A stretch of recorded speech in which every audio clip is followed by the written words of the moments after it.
जय श्री हरि। श्रीमद् भगवद गीता का औपचारिक सूत्रपात जैसा कि मैंने आपसे कहा 25वें श्लोक में ही हो चुका है।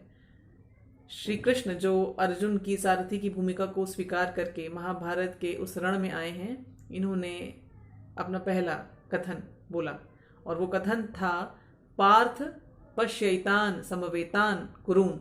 ये कहा इन्होंने, पार्थ देख इन एकत्रित हुए कुरुओं को। और ये जो कुरु जो शब्द है, इसका जो अर्जुन के मन पर सीधा सीधा प्रभाव हुआ होगा, ये बड़े आराम से हम बड़ी सरलता से इसको हम समझ सकते हैं। अभी तक बड़े ही ओज और पराक्रम से सजग सतर्क और बिल्कुल दुर्बुद्धि धातराष्ट्र के शुभचिंतक क्षत्रियों को ललकारने को तैयार जो पृथा के बेटे अर्जुन थे, ये अब अपने सारथी के, अपने भाई, अपने मित्र श्री कृष्ण के कहने से वो सब कुछ देखने वाले हैं जो इन्होंने अब तक नहीं देखा था। और यही है वो विषय जिसके बाद श्रीमद् भगवद गीता आरंभ होगी, क्योंकि अर्जुन वहाँ जो देखेंगे, इसके बाद इनके मन में वो सारे के सारे जंजाल बनने लगेंगे जिनके साथ इनका अब तक कभी जीवन में परिचय नहीं हुआ था। अर्जुन ने अपने आप को एक अति पराक्रमी, एक महान धनुर्धर योद्धा के रूप में तो जीवन भर जाना था, एक धर्मपरायण क्षत्रिय के रूप में तो हमेशा जाना था, लेकिन अब जिस रूप को ये अपने देखने वाले हैं, ये अर्जुन की कल्पना का भी विषय नहीं था। और अर्जुन के अतिरिक्त भी जितने लोग अर्जुन को जानते हैं, ये कभी सपने में भी नहीं सोच सकते थे कि अर्जुन की ये स्थिति हो सकती है। दुर्बुद्धि धातराष्ट्र के प्रिय चिकीर्षवों को ढूंढने वाले अर्जुन जब श्री कृष्ण के कहने पर पश्यैतान समवेतान कुरुन अपने दोनों ओर खड़ी हुई सेनाओं के ऊपर दृष्टि डालते हैं, तो इनको जो कुछ दिखाई देता है वही है हमारे अगले श्लोकों का विषय। 26वें श्लोक में क्या है ये बताती हूं मैं आपको। तत्रापश्यत स्थितान पार्थः पितृनथ पितामहान आचार्यान मातुलान भ्रातृन पुत्रान पौत्रान सखीन तथा। ये है 26वां श्लोक। तत्रापश्यत यानी कि तत्र अपश्यत, वहां देखा। क्या देखा? स्थितान, स्थित हुओं को, खड़े हुओं को। किसने देखा? पार्थः, पृथा के बेटे, वही पृथा के बेटे जिनसे श्री कृष्ण ने कहा था कि देख इन कुरुओं को। क्या देखा इन्होंने? पितृन, उन सारे लोगों को जो पिता की श्रेणी के लोग थे, पिता के समकक्ष थे, पिता के समान आदरणीय, पूज्य और प्रिय थे।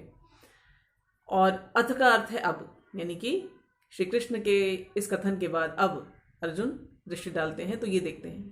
पितृन, फिर कहते हैं पितामहान। संजय कहते हैं उन व्यक्तियों को देखा जो पितामह की कोटि के थे, यानी कि दादा नाना की श्रेणी के लोग थे, इनको देखा इन्होंने। इसके बाद संजय कहते हैं आचार्यान मातुलान, आचार्यों को देखा, अपने सारे शिक्षकों गुरुओं को देखा। मातुलान अर्थात मामाओं को देखा। और किसको देखा? भ्रातृन, उन सारे व्यक्तियों को देखा जो भाई की श्रेणी में आते हैं। पुत्रान, पुत्रों को या पुत्र के समकक्ष अन्य बच्चों को देखा, भांजे भतीजों को देखा।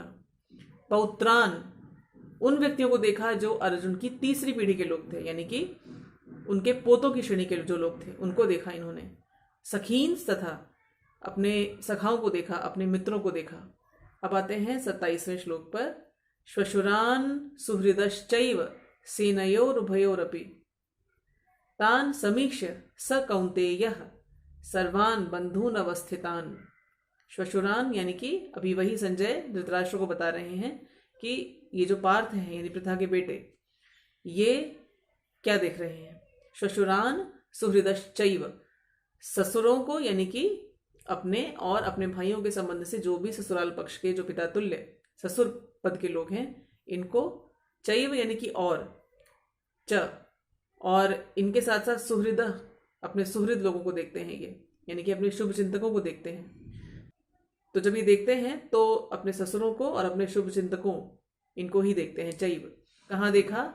सेनयोर उभयोर अपि, सेनयोः उभयोः अपि, दोनों सेनाओं के भी, यानी कि केवल शत्रु पक्ष के ही लोगों को नहीं देखा, बल्कि दोनों सेनाओं की ओर जब इन्होंने देखा तो इन्होंने पाया कि दोनों ओर यही लोग खड़े हैं। कोई मेरा श्वशुर है, कोई मेरा पितामह है, कोई मेरा मामा है, कोई मेरा आचार्य है, कोई मेरा भाई है, कोई मेरा मित्र है, कोई बेटा लगता है, कोई पुता लगता है। तो ये सब इन्होंने देखा। सर्वान बंधून अवस्थितान, सारे के सारे अपने बंधुओं को वहां डटा हुआ देखते हैं दोनों सेनाओं में। ये श्री कृष्ण ने जब इनको देखने के लिए कहा कि देख इन कुरुओं को, तो इनको जो संबोधन दिया वो अर्जुन नहीं कहा, गुडाकेश नहीं कहा, कहा पार्थ। पार्थ क्यों कहा? क्योंकि मैंने आपको पहले भी बताया था कि युद्ध के लिए इन पांडवों में से कोई भी तैयार नहीं था।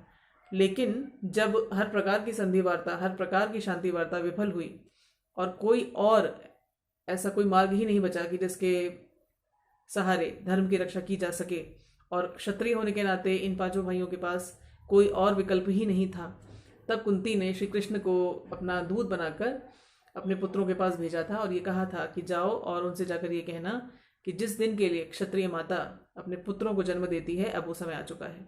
तो क्षत्रिय माता अपने पुत्रों को धर्म की रक्षा के लिए जन्म देती है और अब वो समय आ चुका है कि अब उन पुत्रों को धर्म की रक्षा के लिए अपने शस्त्र, अपने अस्त्र उठाने ही चाहिए।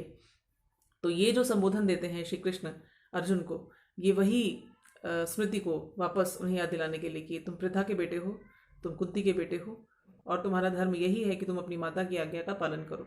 लेकिन चूंकि ये कुंती का बेटा है, तो कुंती के बेटे होने के नाते अर्जुन के अंदर जो गुण हैं, उन गुणों की झांकी अब आप आगे देखने वाले हैं। बल्कि वास्तव में उन गुणों का पूरा प्रदर्शन, आप खुला हुआ प्रदर्शन देखेंगे, क्योंकि यही वो नेपथ्य है, यही वो पृष्ठभूमि है, या यही वो नींव है जिस पर अब श्रीमद् भगवद गीता की पूरी भव्य जो इमारत है, जो भवन है, वो खड़ा होने वाला है। तो इसको ज़रा आप यदि अपने मन में थोड़ा सा देखें, वही कल्पना का प्रयोग करें कि सामने कौन खड़े हुए हैं।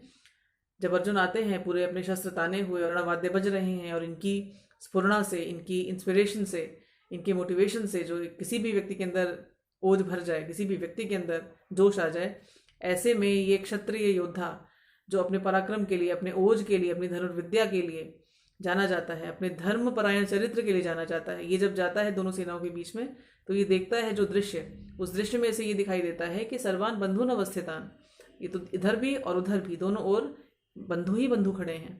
कोई मेरा कुछ लगता है, कोई मेरा कुछ लगता है, इसको ये देख रहे हैं अर्जुन।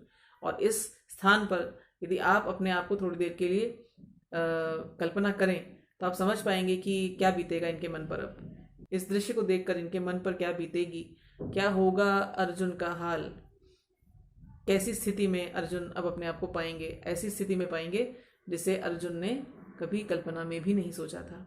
और अर्जुन की जो स्थिति होगी, यही वो आधार होगा जिस पर जगत गुरु श्री कृष्ण जीवन का ये शास्त्र श्रीमद् भगवद गीता गाएंगे।